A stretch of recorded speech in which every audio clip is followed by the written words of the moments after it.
Eu moro aqui na Holanda já há 3 anos quase, e já trabalhei com diversos tipos de pessoas e cada vez conheço um pouco mais de perfis de profissionais por aqui. A Holanda está sempre aberta para novos profissionais e eu vejo cada vez mais brasileiros e estrangeiros vindo morar aqui. Mas hoje eu quero refletir com você sobre a causa dessa grande necessidade de profissionais qualificados e a possível culpa do sistema educacional holandês. Fala galera, seja muito bem-vindo ou sejam muito bem-vindos a mais um episódio, ao episódio número 3 do podcast Dev Mundo, onde eu tô toda semana aqui trazendo um pouquinho das novidades do que tá acontecendo aí no mercado de TI, principalmente com foco aqui, né, na Europa, na Holanda de maneira geral, que é onde eu tenho mais experiência e onde eu moro. Então você que tá chegando por aqui agora, já se inscreve se puder se inscrever, já começa a seguir se puder seguir, ou deixa o like, ou qualquer coisa do tipo. Aonde você estiver, você vai saber o que você pode fazer para ajudar a gente a crescer. É claro, já vai compartilhando também para os seus amigos, para quem você achar que vai ter interesse em saber das coisas que a gente sempre trata por aqui. E o episódio de hoje está muito interessante, porque eu vou falar sobre um problema que, no caso, é uma solução pra gente que quer emigrar. Então, assim, se você tem vontade de imigrar pra Holanda ou pra países daqui da Europa, eu acho que é um assunto muito pertinente, que a gente vai falar sobre essa tal escassez de mão de obra qualificada e quem pode ser aí o culpado por trás disso. No caso de hoje, vamos falar um pouquinho sobre o sistema educacional holandês e o que eles têm a ver com essa grande falta de profissionais. A gente sabe que em muitos países por aqui, a falta de profissionais qualificados se dá pelo envelhecimento precoce. Não precoce, eu não diria precoce, mas pelo envelhecimento da população, enquanto nós temos uma falta de jovens, porque estão tendo menos filhos e ao mesmo tempo estão envelhecendo, e aí vão ficando muitas vagas, muitas necessidades de novos profissionais. Agora eu quero trazer um outro lado da moeda que afeta principalmente aqui a Holanda. Porque assim, vamos lá, vamos começar falando um pouquinho da minha experiência. Desde que eu cheguei aqui na Holanda, eu já notei logo de cara uma pluralidade cultural, né? A Holanda, na verdade, historicamente, é um país muito aberto às novas culturas e novos povos. A gente vê que na história desse país, várias pessoas fugiram para cá procurando asilo, procurando um lugar onde elas possam se expressar. Até hoje a Holanda é muito conhecida por isso. A gente sabe que os holandeses são muito mente aberta. Então aqui você tem liberdade religiosa, liberdade, sei lá, de gênero, sexo, raça, essas coisas todas. E, enfim, é um país que muita gente gosta e é conhecido por essa sua ideologia um pouco mais liberal, de certa forma e tal. É claro que não é bem como a gente está acostumado a ver nas Américas e ali no Brasil e tal, toda essa questão ideológica, política e não sei o quê, mas aqui realmente é um lugar tranquilo, onde você pode ter a sua liberdade. Então, assim, eu também vejo muita pluralidade cultural aqui. E até principalmente ali na minha antiga empresa, que foi a empresa que me trouxe para a Holanda, eu trabalhei cerca ali de uns 2 anos e é uma empresa holandesa, mas que tinha um porte internacional, tinha escritórios, tem ainda escritórios pela Europa, pelo mundo, né, em diferentes lugares. Inclusive tem escritório na Argentina. Eu acho que também deve ter um em São Paulo, no Brasil, mas eu não tenho certeza. Não sei se eles estavam para poder abrir, eu não lembro direito.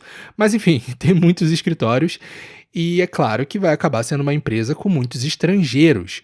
Mas o diferencial é que essa empresa também traz muitos estrangeiros para a Holanda. Inclusive, eu fui um desses casos. Na verdade, eu fui o primeiro brasileiro do escritório de Roterdã, que foi o escritório que eu trabalhei e que é um dos principais escritórios da empresa. Porque, como você deve saber, né, você que conhece um pouco aqui da Holanda, sabe que aqui existem algumas cidades-chave. Igual no Brasil, que a gente tem ali São Paulo, Rio de Janeiro, Brasília, que são assim meio que as capitais chaves, né? E você vai tendo outras cidades importantes, mas nessa ordem você sabe que São Paulo e Rio de Janeiro sempre vão estar ali nos primeiros lugares, por causa das empresas, por causa dos estúdios e tudo que acontece por lá. Aqui nós temos Amsterdã e Roterdã, que são as principais, aí depois a gente também tem ali Maastricht, Eindhoven, e vão aparecendo outras cidades por ali. Eu morei durante 2 anos com a minha esposa ali em Roterdã e trabalhei no escritório de Roterdã dessa empresa. Depois de mim, eu fui vendo alguns outros brasileiros aparecendo. Roterdã Roterdã é meio que considerada a São Paulo ou a Nova York da Holanda, para vocês terem uma ideia. Tem uma grande concentração de empresas aqui de profissionais qualificados. Talvez seja até por isso que Roterdã é uma cidade tão multicultural. Eu particularmente achei mais multicultural até mesmo do que Amsterdã, que é o principal ali, o principal foco dos estrangeiros que vêm para cá, até mesmo dos brasileiros, principalmente até. Se você olhar como é que essas coisas são bem comparadas, meio que Amsterdã é Rio de Janeiro, Roterdã é São Paulo. Amsterdã é Califórnia e Roterdã é Nova York. Tem muito essas comparações aqui. Mas enfim, sobre a empresa. Praticamente metade, se não mais da metade dos profissionais na empresa eram imigrantes. E tô falando assim, dentro da Holanda. É claro, a empresa tem escritórios em outros países, mas dentro da Holanda, uma boa parte, talvez metade, talvez até mais da metade, era de imigrantes. E principalmente no escritório que eu trabalhava, que era o de Roterdã, a gente tinha um número enorme de portugueses, por exemplo. Então, assim, é uma empresa que realmente estava indo atrás mesmo, literalmente indo atrás de portugueses para poder trazer para cá. Eles tinham essa tática de ir em algumas universidades específicas lá em Portugal, ainda tem, talvez, eu não sei, e lá eles vão apresentando a empresa e oferecendo vaga para pessoas que estão ali já perto de se formar, ou já estão se formando e tal, ou sei lá, né? Eu nunca estive para poder saber, mas eu sei que eles vão nessas universidades de Portugal atrás de novos profissionais para contratarem para a empresa. O que leva uma empresa, ou outras empresas também, a irem tão desesperadamente atrás de funcionários em outros países? Bom, a gente sabe que é por causa da falta de mão de obra qualificada na Holanda. E alguns dos setores que mais faltam profissionais aqui na Holanda incluem os setores de saúde, de finanças e, é claro, o setor de TI, que é o setor que a gente trabalha, né? É o setor que mais nos interessa, então eu vou me atentar mais a falar a respeito do TI.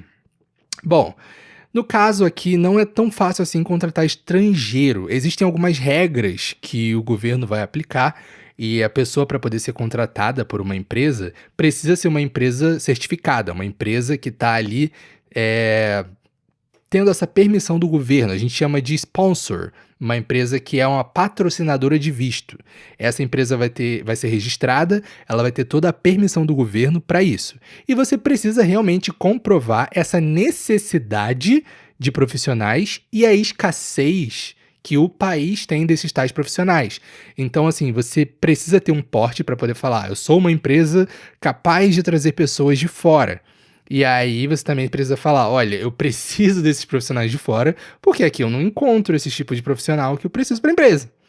Bom, ainda assim, cada vez mais brasileiros e gringos, em geral, estão vindo para a Holanda. Mesmo sendo difícil, mesmo não sendo uma coisa tão fácil assim, qualquer empresa simplesmente falar que vai contratar estrangeiro, mesmo sendo uma coisa que precisa de todo um rolê governamental, toda uma permissão, eu ainda tenho visto cada vez mais gringos vindo para cá.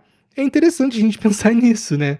Como assim? Como é que as empresas estão indo tão atrás de um método um pouco mais complicado para poder trazer estrangeiros? Que necessidade enorme é essa? Bom, até mesmo as empresas que não patrocinam, as empresas que não têm essa permissão, eu tenho percebido que eles costumam ter bastante gringo que já não precisam de patrocínio. Porque, assim, você sabe, praticamente em todo o país, e aqui a Holanda, no caso, é 5 anos, se você trabalhar, estiver morando legalmente, fazendo tudo direitinho nesse país, por uma determinada quantidade, eita, uma determinada, feminina, por uma determinada, não, gente, quantidade é masculino, uma determinada quantidade, enfim, eu acho que é isso, uma determinada quantidade de tempo, ou um determinado... Enfim, se você estiver morando aqui por um determinado tempo, no caso aqui são 5 anos, você consegue o seu visto, a sua residência permanente. E aí você não precisa mais ficar preso ali a trabalhar para uma empresa que seja possibilitada pelo governo de contratar estrangeiros. Não, agora você é um residente fixo, permanente do país. Você pode trabalhar em qualquer empresa, em qualquer área, com qualquer coisa, como se você fosse um holandês de fato. Então, assim, eu tenho visto que até mesmo essas empresas que não podem patrocinar também contratam gringos que já podem trabalhar aqui livremente. E, cara, como assim? Por que que na Holanda a gente tem visto tantas empresas holandesas falando em inglês no dia a dia, dentro da empresa ali, o idioma ser o inglês ao invés de o holandês está caindo ali para o segundo lugar, e terem tantos profissionais estrangeiros. E, bom, é onde a gente vai tentar cavar mais fundo para poder entender. Realmente, não tem tantos profissionais aqui para poder preencher essas vagas. E eles precisam de gente de fora. E a Holanda é um polo industrial. Aqui a empresa as empresas de TI, né, a indústria do TI, tem crescido bastante. Então a gente vê ali, por exemplo, Eindhoven, que é uma cidade muito conhecida por ser o polo da Philips. E então precisa ali, é uma empresa de tecnologia, precisa ali de profissionais na área. E você vê que desde muitos anos no passado, eles já estavam trazendo pessoas de fora. Eu conheci esses dias uma brasileira, esses dias, ó, na verdade tem mais de um ano, talvez dois. Não, não dois. Talvez dois, na verdade. Mas enfim, eu conheci uma brasileira que mora aqui na Holanda e ela chegou a trabalhar em Eindhoven por muito tempo, trabalhando na Philips, e ela veio também como engenheira, como uma profissional qualificada do Brasil para cá. E não é de hoje, sabe, essa necessidade. Mas a raiz do problema é muito mais antiga e é muito mais profunda no na estrutura administrativa do país, sabe. E é sobre isso que eu tô querendo trazer aqui esse assunto, trazer essa provocação para fazer a gente pensar e entender um pouquinho até onde o sistema educacional holandês tá causando essa grande escassez de profissionais no país, a ponto de nos dar a maravilhosa chance que a gente queria, né. Então, assim, se a gente quer morar fora, quer morar na Holanda especificamente, precisamos agradecer ao sistema educacional holandês que não está formando profissionais qualificados. Então vamos discutir mais sobre esse problema. Vamos voltar a falar aqui sobre essa falta de mão de obra holandesa qualificada. Porque hoje existem muitas vagas para estrangeiros no mercado de trabalho. A gente nota todo dia, só você passar um pouquinho no LinkedIn que você vai perceber isso. Muitos holandeses estão fazendo faculdade, na verdade, desculpa, muitos holandeses não estão fazendo faculdade e acabam tendo vagas para estrangeiros. E essas vagas, elas vão ser tanto para dentro das universidades, como eu vou falar um pouco melhor mais para frente, como para as empresas. Então, assim, como a gente está fazendo ali a regressão, a gente começou ali no mercado de trabalho. Primeira coisa que a gente nota, um monte de gringo. Um monte de gringo. E eu sou um desses gringos ali, aproveitando a oportunidade, vindo morar nesse país top. Beleza, legal. Mas por que tem um monte de gringo e tem tão menos holandeses? Então a gente volta um pouquinho e a gente chega aqui nessa parte que a gente descobre. Muitos holandeses não estão fazendo faculdade, não estão se especializando nessas áreas que são consideradas assim mais profissionais, áreas mais que necessitam de uma capacidade específica ali, né? Que é o caso do TI, da engenharia, que aí a gente vai falar agora também de outras áreas que de fato não dá para você contratar uma pessoa que não tenha diploma ali, que não tenha uma certificação, a gente está falando de engenharia, a gente está falando de saúde, até de finanças também, para poder lidar ali com o financeiro das empresas, questões de leis e tudo mais. Até isso, eles também estão precisando de estrangeiros aqui. E eu conheci vários. Dois dos meus melhores amigos aqui, dois grandes amigos meus, são também da área de finanças, sabe? E são estrangeiros. Então, as vagas aqui realmente são bem amplas. E bom, muitos estrangeiros estão vindo fazer pós-graduação, no caso pode ser um mestrado, pode ser um doutorado ou alguma especialização específica ali, olha só, a redundância, e acabam ficando aqui. E como a gente já sabe, se você vem estudar 5 anos, você já tem agora o passe para poder ficar aqui indefinidamente. A pessoa já sai empregada. Então assim, você veio fazer um curso de 2, 3 anos, beleza, já matou 2, 3 anos estudando. Estudando, cara, não rola demissão. Estudando não rola crise desse tipo aí. Não. Estudando, você tá estudando. Acabou ali, tu já matou 2, 3 anos. Depois você só precisa trabalhar mais ali uns 2, 3 anos e pronto, você já conseguiu ali tempo suficiente para dar entrada na sua residência permanente. Então muita gente tem feito isso também, e é uma ótima coisa, é tipo uma dica de ouro para quem tá ainda na época de universidade aí, quer morar fora, quer ter essa oportunidade. Cara, pensa nessa possibilidade de ir fazer a pós-graduação e já ir matando tempo de estadia no país para conseguir o permanente. É uma ótima ideia. Se eu pudesse, eu teria feito isso também. Eu até recentemente conheci um brasileiro num evento. Aquele evento lá do primeiro? Foi do segundo episódio desse podcast, do episódio anterior, onde eu falei sobre inteligências artificiais, que eu tava num evento, conheci ali, empresário e tal, não sei o quê.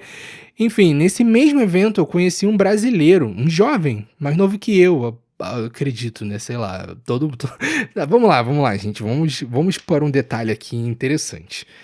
Eu não considero que eu tenho cara de novo não, tá? Eu tenho 26, eu vou fazer 27 esse ano. Eu acho que eu tenho cara de 27 mesmo, mas eu não sei, às vezes eu fico na dúvida, porque eu olho para os jovens e muitos deles parecem que são mais velhos do que eu. Inclusive os jovens holandeses, alguns no ensino médio que eu olho e fico tipo, cara, eu acho que eu me passaria por um estudante de ensino médio perto dessa galera. Alguns deles parecem realmente mais velhos que eu, fico até com medo de sofrer bullying. Mas, enfim, eu conheci esse brasileiro que estava naquele evento e ele estava terminando a graduação que ele estava fazendo à distância no Brasil e já tá morando aqui na Holanda, né? Tipo, se preparando. Não sei se ele pode morar permanentemente, eu não cheguei a conversar muito com ele, mas ele já está se preparando para começar a fazer o mestrado aqui. Então, assim que acabar a graduação, ele já vai aproveitar essa oportunidade de fazer o mestrado aqui na Holanda. Então, assim, a oportunidade tem, né? Então, você pode vir tanto para trabalhar quanto para estudar, e uma coisa leva a outra, e isso aí. Tem vários incentivos fiscais também, até bolsas para estrangeiros que querem fazer mestrado ou doutorado ou pesquisas acadêmicas aqui na Holanda. Então, assim, uma das bolsas que você vai encontrar, tá lá no site do governo, ou das universidades e tal, são bolsas que vão cobrir ali 100%, às vezes são bolsas que vão cobrir só uma parte do valor, são bolsas que têm a ver com a área de estudo que você vai estar atuando e tal. E um dos incentivos que eu acho mais interessante é o incentivo dos 30%, que todo estrangeiro que nunca morou na Holanda anteriormente, ou durante um longo período de tempo, quando chega aqui pode aplicar para esse incentivo fiscal dos 30%, que se você estiver trabalhando como um trabalhador altamente qualificado, né, um high skilled migrant, você tem o imposto taxado apenas em cima de até 30% do seu salário. Mais ou menos isso. Ou é diferente, eu não lembro. É porque é meio confuso. Não, voltando. Eu acho que 70% do seu salário se torna tributável e aí você vai receber o imposto em cima dos 70% do seu salário, como se eles fossem o seu salário inteiro. Porque normalmente 100% do nosso salário, né, o nosso salário inteiro é tributado. Aqui, pelo que eu me lembro, mais ou menos, pelo que eu entendi também, porque é meio confuso, só 70% do seu salário vai ser tributável e os outros 30% vem para tua mão livre de imposto. É um dos incentivos que eles fazem aqui, porque morar na Holanda é caro, então eles querem incentivar os estrangeiros que estão começando uma vida aqui e não tiveram um background bom o suficiente para isso. É um benefício que me ajuda bastante aqui. Principalmente que eu comecei a minha vida aqui na Holanda, minha vida de casado, tudo começou aqui na Holanda. Então, eu não vim com grana, eu não vim com nada. Eu vim para começar do zero e esse incentivo de fato ajuda. E, bom, tem todo esse gap também, né, de profissionais qualificados e todo esse gap começa lá no início do sistema básico de ensino. E aqui é a hora da gente, de fato, falar sobre o polêmico sistema educacional holandês, que muita gente gosta, muita gente não gosta. Claro que vai ter os seus pontos positivos e negativos. Eu acho que tem muitas coisas boas, mas tem essa parte extremamente preocupante e que é o grande vilão do episódio de hoje. Bom, a Holanda tem esse sistema de ensino um tanto diferente, que é dividido entre praticamente o ensino fundamental, né, a base school, e o ensino médio, que é Voortgezet Onderwijs, alguma coisa assim, Onderwijs. Bom, geralmente o sistema básico fundamental, ele começa ali dos 4 anos, mais ou menos, até os 12. Lembrando que nem toda criança vai para creche, nem toda criança vai para um preschool, alguma coisa do tipo.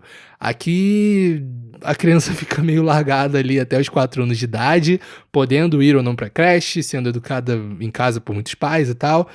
E aí começa esse período do ensino fundamental básico, do basic school, onde a criança vai ser apresentada as disciplinas, a tudo que ela vai poder aprender, até mesmo idiomas, sabe? É normal aqui você ver uma criança de 10, 11 anos que fala inglês fluentemente e arranha ali um alemão também, sabe? Não é igual no Brasil que a gente vai aprendendo o verbo to be até o ensino médio e no final não sabe nem fazer uma frase direito em inglês.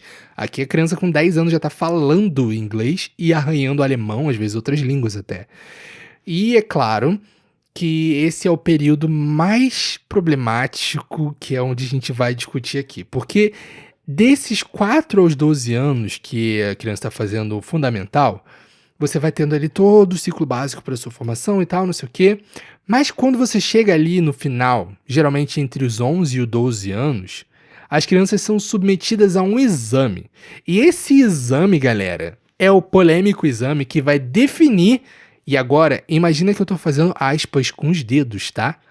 Porque vai estar definindo as capacidades intelectuais e as aptidões dessas crianças. Imagina só, o negócio é o seguinte, você tá ali estudando como uma criança de 4 anos ou ali chegando nos 11, 12 anos, e de repente nessa fase da sua idade, eles colocam você para fazer uma prova que vai definir todo o seu futuro. Porque a partir dessa prova, eles vão avaliar suas aptidões, vão avaliar o seu potencial, as suas capacidades intelectuais e vão te direcionar. Vão falar para você, você tem essa gama de possibilidades aqui. O que você vai querer fazer? E ali você tem que tomar a sua decisão. Se você vai aceitar, por exemplo, eles vão falar, você tem aptidões para áreas de STEM, né? Que é aquela questão de tecnologia, matemática, ciências, não sei o que e tal. Vamos falar, você tem aptidão para essa área, o que você vai querer fazer? Engenharia, TI, matemática, física, vai querer ser pesquisador, vai querer ser o quê? E ali você tem que tomar a sua decisão.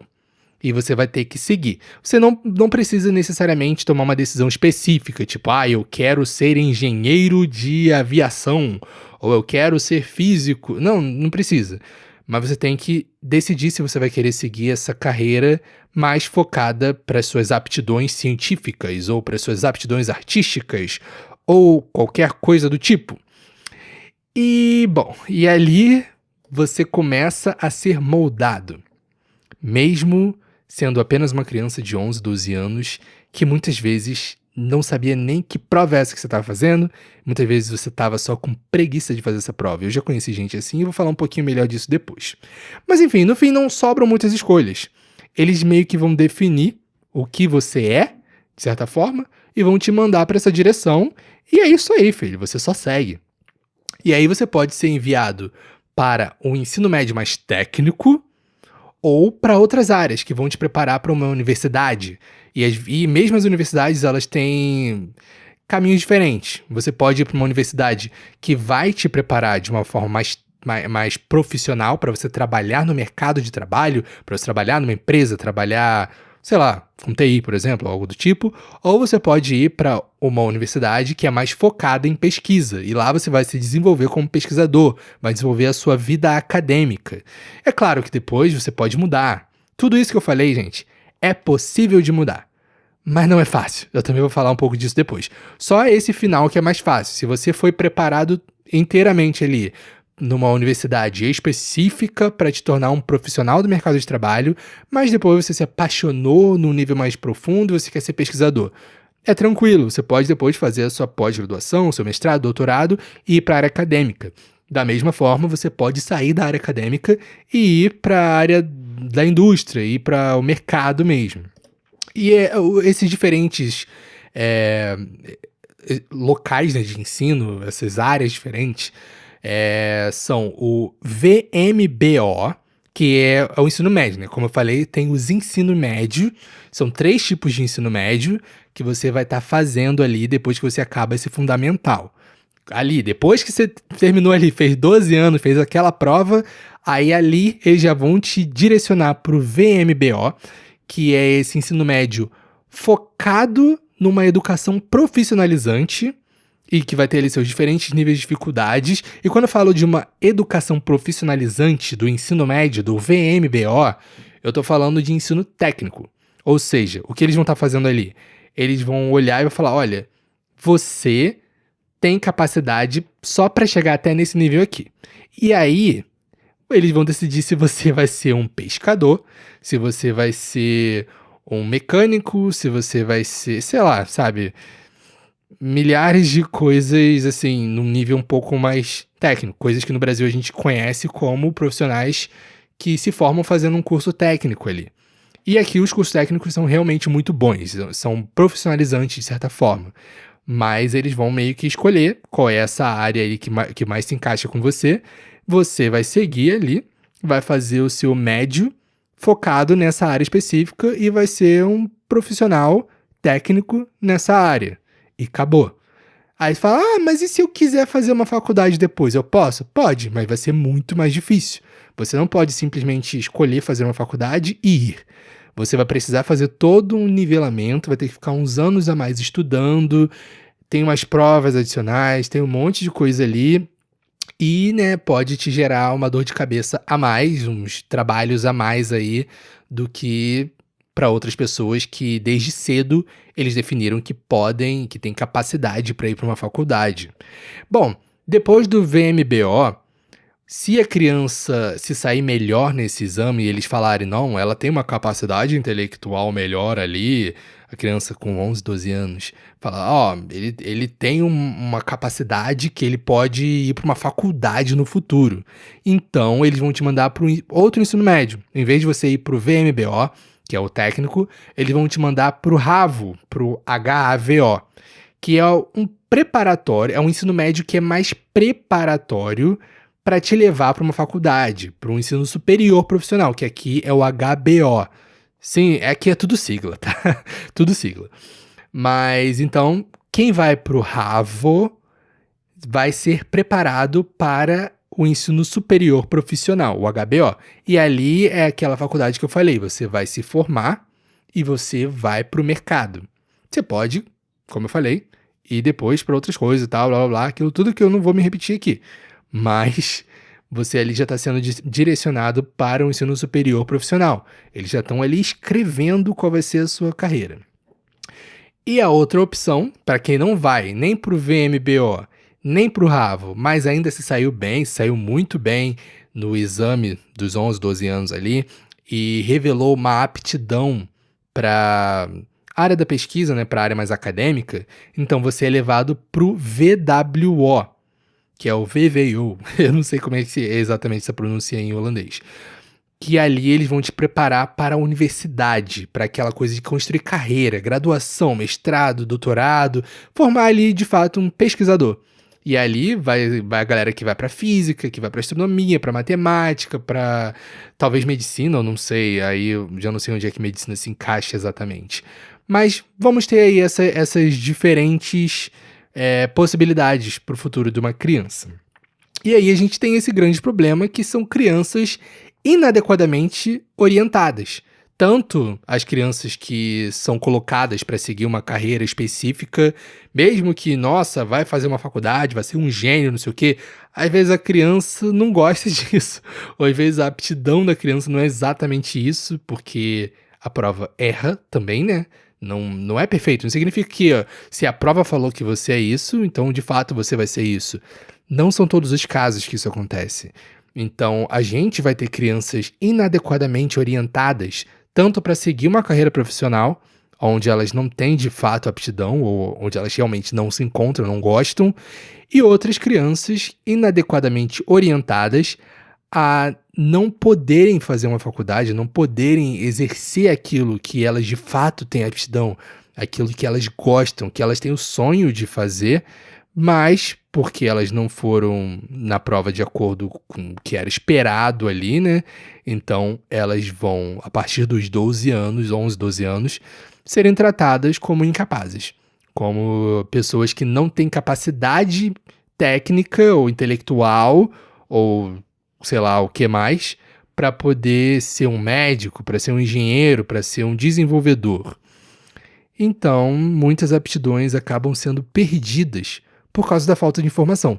Então, a gente vê gente que poderia ser um ótimo desenvolvedor, poderia ser um ótimo artista também, por que não? Um ótimo engenheiro, ou médico, contador, advogado, enfim, mil coisas. Mas a pessoa simplesmente nunca pôde exercer isso porque foi colocado na cabeça dela desde os 11, 12 anos de idade que ela é incapaz. E que ela vai ter que crescer e vai ter que ser alguma coisa diferente do que ela gostaria, alguma profissão de certa forma mais simples ou mais básico no nível técnico assim, simplesmente porque eles acreditam que esse seja o nível dela. E, pois é, e aí não tem mais o que fazer. São profissionais que vão ficar com isso na cabeça. E eu acabei trabalhando com pessoas assim, não diretamente, mas eu tive a experiência de conhecer profissionais numa empresa. E esses profissionais eram, na verdade, não tão profissionais assim. Eram jovens que estavam estagiando nessa empresa. E vou contar aqui essa história pra vocês. Esses jovens, eu fiquei com muita pena, cara. Bate aquela dor, assim, porque eles entraram pra essa empresa e eles estavam estagiando lá como programadores, de certa forma, sendo que o que eles estavam fazendo ali, esse desenvolvimento daquele sistema, não era exatamente programação. Eles não estavam de fato programando ali. É uma ferramenta meio pronta, sabe? Uma coisa meio. Não exatamente um WordPress, porque o WordPress, dependendo de como você usa, ainda exige um certo nível de programação. Eu acredito que eles talvez programem alguma coisinha. Talvez, mas eu não sei.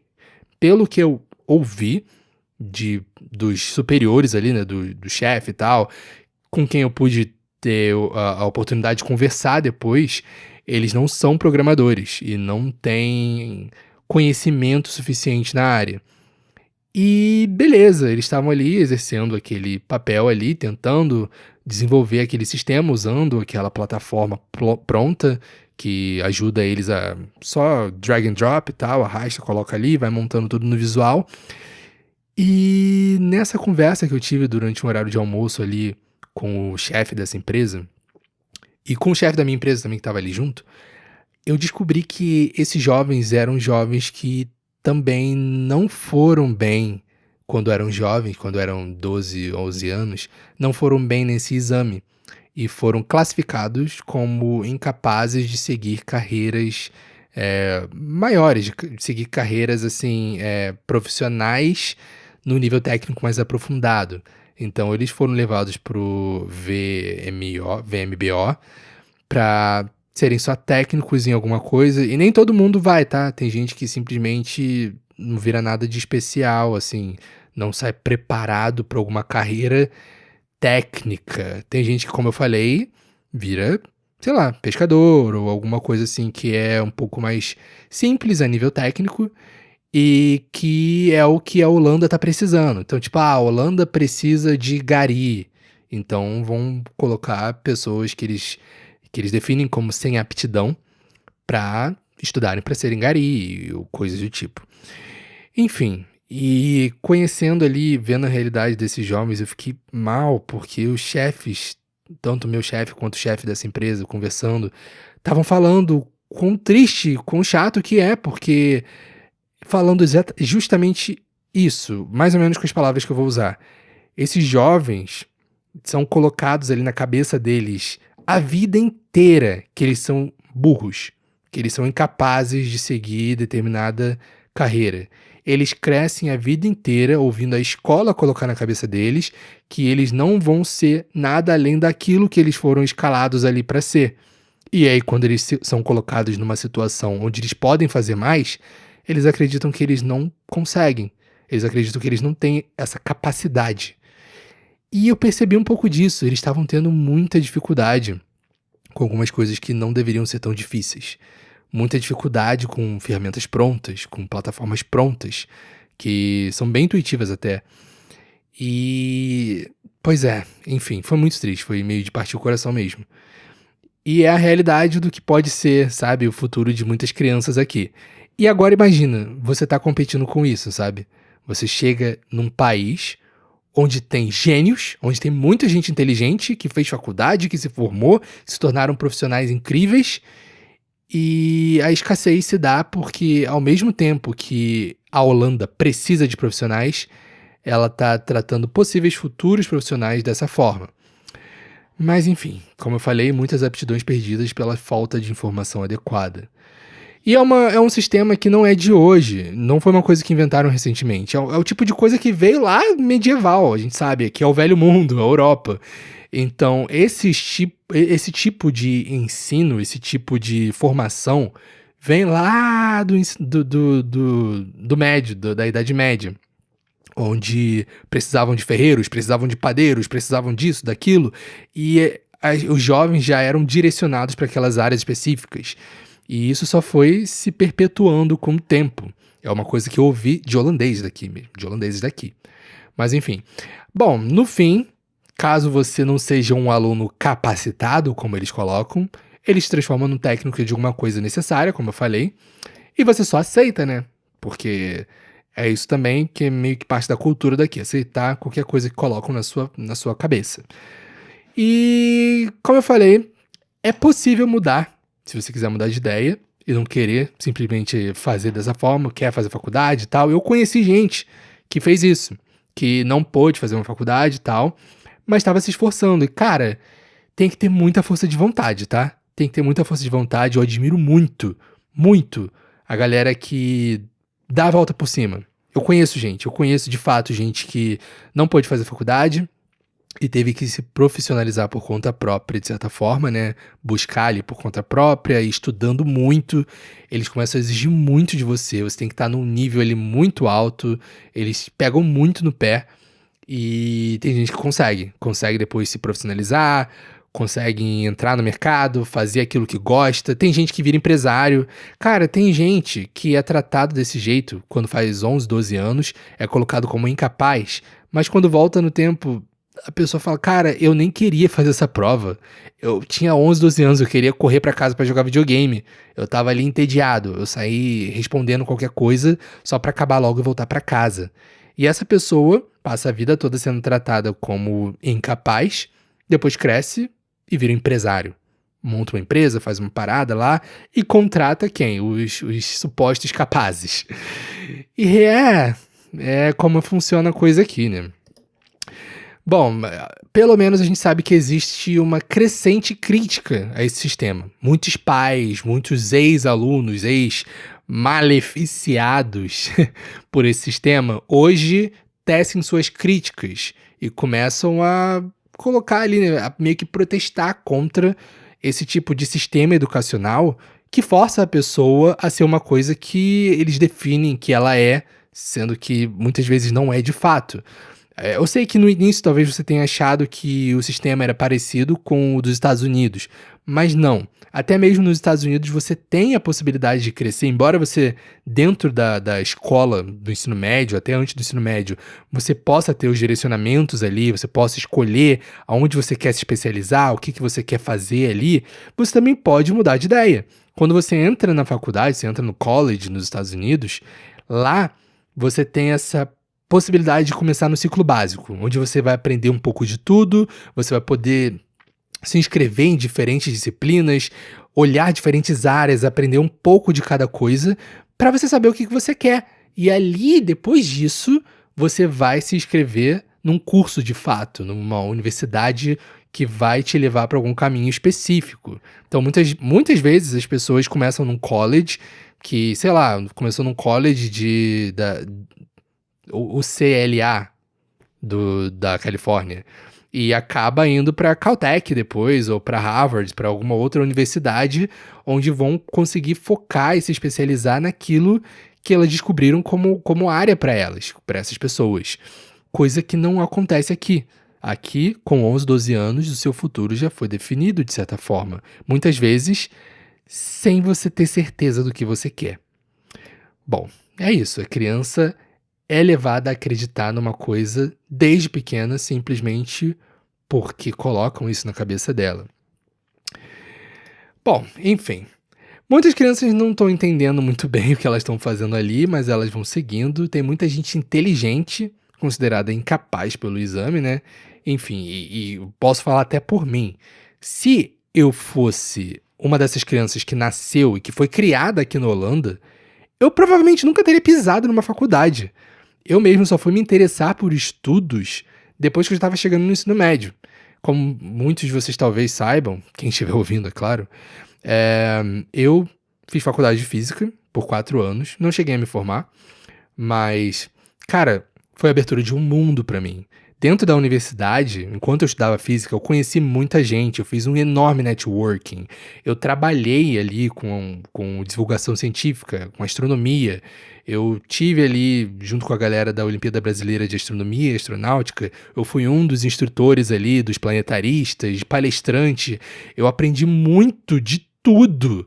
E eu pude também fazer parte do grupo de foguetes do Rio de Janeiro, né, o GFRJ, e ganhar prêmio junto com eles, prêmio no Brasil e no mundo, nos Estados Unidos e tal.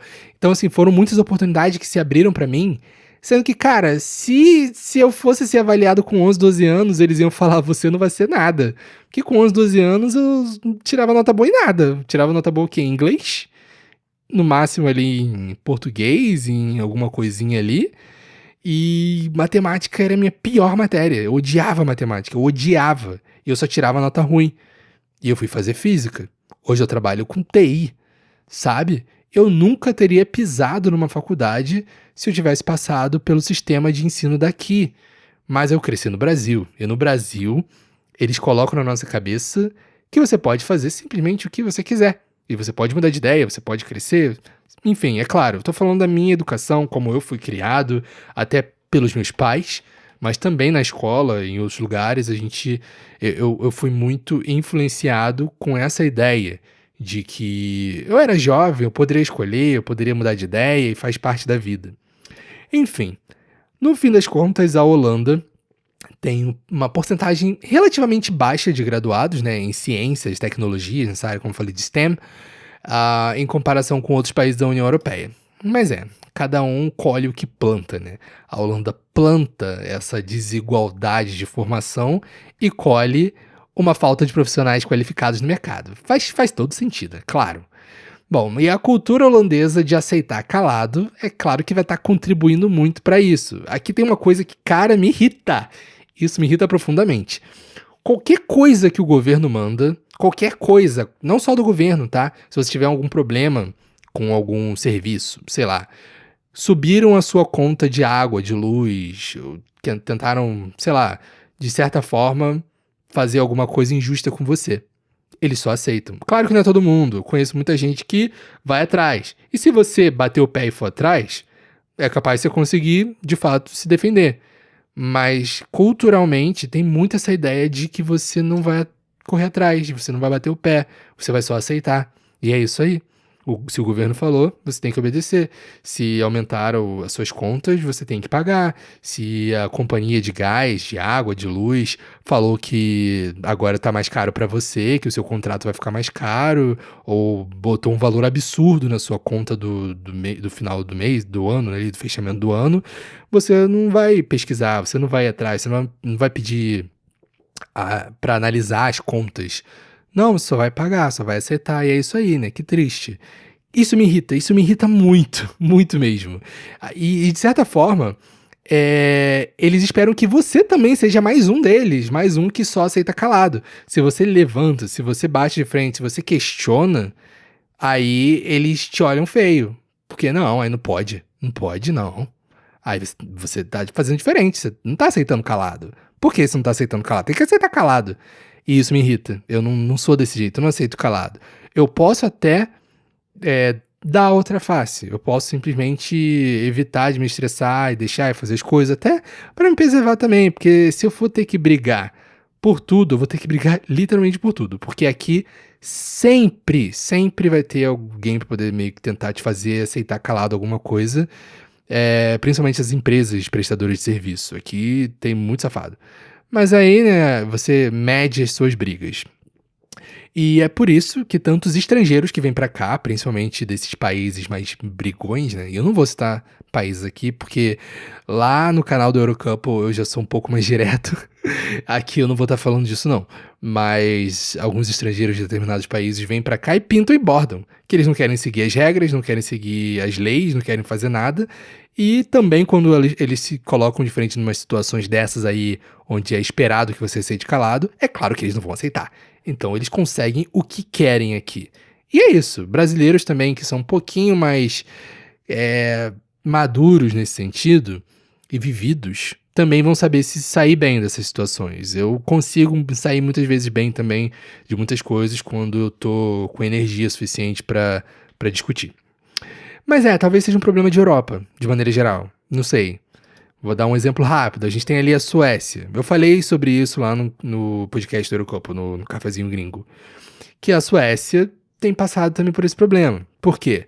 O governo falou: se alguém tentar fazer alguma coisa contra você, tentar te roubar, tentar te assaltar, invadir a sua casa, não importa o que a pessoa faça, você não pode se defender.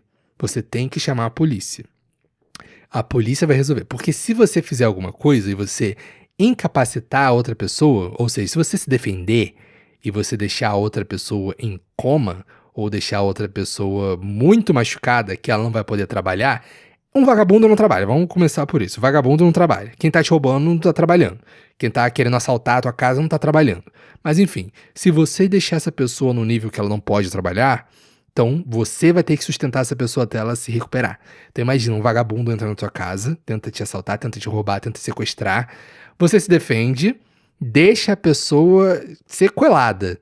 Você tem que ficar sustentando ela agora até ela poder se sustentar sozinha. Isso é a Suécia, tá? E o que tá acontecendo?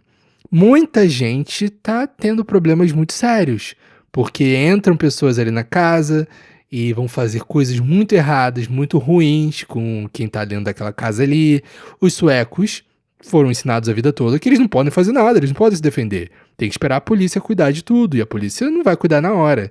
E aí acontece que muitos suecos estão perdendo a vida. Muitas mulheres suecas estão sendo tratadas de forma terrível. Eu não vou entrar em detalhes, mas muitas coisas horríveis estão acontecendo, por causa também desse pensamento de aceitar tudo calado. A Alemanha foi um outro país que quase chegou nesse nível também, mas recentemente parece que eles acordaram para essa questão toda de não podemos aceitar tudo calados, mas aí também tá tarde demais, eles foram também para um lado extremista ali meio demais. Então, outro problema que eu também falei lá com a minha mulher no Cafezinho Gringo, no nosso podcast do canal Eurocouple, onde a gente fala sobre vida aqui na Europa, mais especificamente ali sobre ser um gringo aqui na Europa. Na Holanda, no caso, é o grande foco, né? Mas, enfim, sobre a falta de universitários, né? O resultado final acaba que temos uma falta de universitários, mas também temos uma falta de interesse. Porque a gente tem um número de jovens ingressando nas universidades naturalmente menor por causa desse exame. Então, pensa comigo. As crianças com 11, 12 anos são definidas se vão poder fazer faculdade no futuro ou não, se vão para áreas mais acadêmicas ou mais profissionais, ou se vão virar técnicos. E ali você já perdeu um grande número de pessoas que poderiam ir para a área de TI. Começa por aí. As pessoas já não têm muita escolha ali logo no início. Então, digamos ali que, sei lá, de todas as crianças que fizeram o exame, sei lá, vamos dizer aí que 40% vai trabalhar de maneira técnica. Vamos botar aí uns 5%, 5, 10%, que não vai fazer grande coisa. Aí, então vamos dizer aí que... Tá, vamos botar 5%. 5%... Não, 5% é muito pouco. A realidade é que, sei lá, uns 20 a 30% não vão conseguir fazer grande coisa. Então vamos dividir bonitinho, tá bom? Se eu ia falar ali que 40% não vai pra faculdade, 40% vai fazer um ensino técnico. Então vamos dividir no meio. 20% vai fazer um técnico basicão mesmo, basicão, sei lá, vai ser atendente, basicão. E os outros 20% vão fazer um técnico mais ali, eletrônica, mecânica, alguma coisa mais voltada para uma área específica. Beleza. Dali sobraram 60%, já é coisa pra caramba. Eu não acredito que seja de fato isso, tá? Desses 60%, vamos dizer ali, também vamos dividir no meio, tá? Dane-se. 30% vai pra faculdade pra ser acadêmico. E os outros 30 vão pra faculdade pra trabalhar no mercado. Cara, a gente tem aí 30% de todas aquelas crianças, 30% que vai estar indo para trabalhar no mercado, que vai poder fazer engenharia, ou fazer TI, ou fazer finanças, ou direito, ou medicina, ou coisa do tipo. Olha o número caindo já, né? Porque desses 30%, o mercado que tá olhando, opa, 30%, essas crianças aqui estão vindo para cá, para a direção do mercado. Só que aí, como a gente tá falando do TI, a gente tem que lembrar que o mercado de TI vai ter que competir com os outros mercados. Porque aí começa o fato dos jovens que não vão ter interesse em TI. Existem também pesquisas que mostram que muitos jovens não se interessam por TI porque acham que essas áreas de ciência e tecnologia é muito difícil. Então eles vão escolher o mais simples possível que parecer ele para eles.